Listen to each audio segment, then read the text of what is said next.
कारंजा शहराचे तहसीलदार धीरज मांजरे यांच्या हस्ते 2021 शरद व्याख्यानमालेच्या पत्रिकाचे विमोचन करण्यात आले।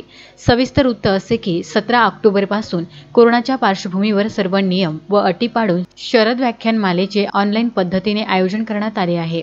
गेल्या 2 वर्षापासून सर्व प्रकारचे सण, उत्सव व सांस्कृतिक कार्यक्रम कोरोनाच्या पार्श्वभूमीवर बंद झाले आहेत।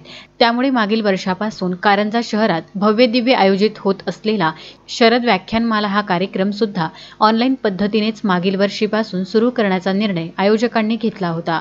यावर्षी सुद्धा 2021 शरद व्याख्यानमालेत एकूण 8 नामवंत व्याख्याते व्याख्यान देणार आहेत। मला घेतली होती कोरोनाच्या संकटामुळे आणि यावर्षी पण तेवढ्या प्रमाणात अजून ओपन झालेलं नाही आहे, त्यामुळे यावर्षीची व्याख्यानमाला सुद्धा आपल्याला ऑनलाईन घ्यायला लागते आणि 17 ऑक्टोबरपासून सुरू आहे आणि 8 लेक्चर आम्ही यावर्षी ठेवलेले आहेत आणि वेगवेगळे विषय दरवर्षीप्रमाणे यात कव्हर करण्याचा आम्ही प्रयत्न केलेला आहे। त्यामुळे 24 तारखेपर्यंत या कार्यक्रमाचं आयोजन केलेलं आहे 8 दिवस आणि 8 वेगवेगळे ही रात्री 9 वाजता ऑनलाईनला आपल्याला पाहायला मिळेल। यूट्यूबवरती प्रत्येकाला लिंक शेअर करण्यात येईल। विविध ज्वलंत व महत्त्वाच्या विषयांवर व्याख्यान देणारे वक्ते यावर्षीही आपणा सर्व श्रोत्यांसाठी आयोजकांनी आमंत्रित केले आहे। आपण सर्वांनी याचा लाभ घ्यावा अशी विनंती आयोजकांकडून करण्यात आली आहे।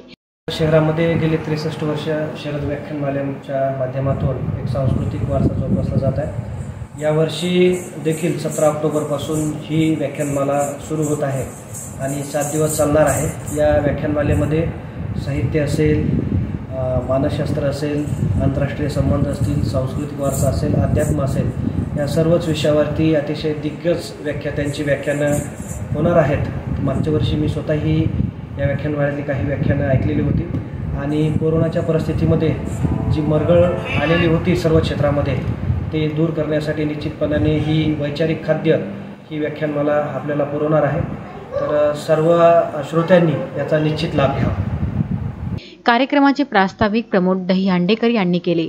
या प्रसंगी शरद व्याख्यानमालेचे सर्व सदस्य उपस्थित होते। कारंजा लाड येथून विदर्भ न्यूज करिता अक्षय लोटे यांचा हा वृत्तांत।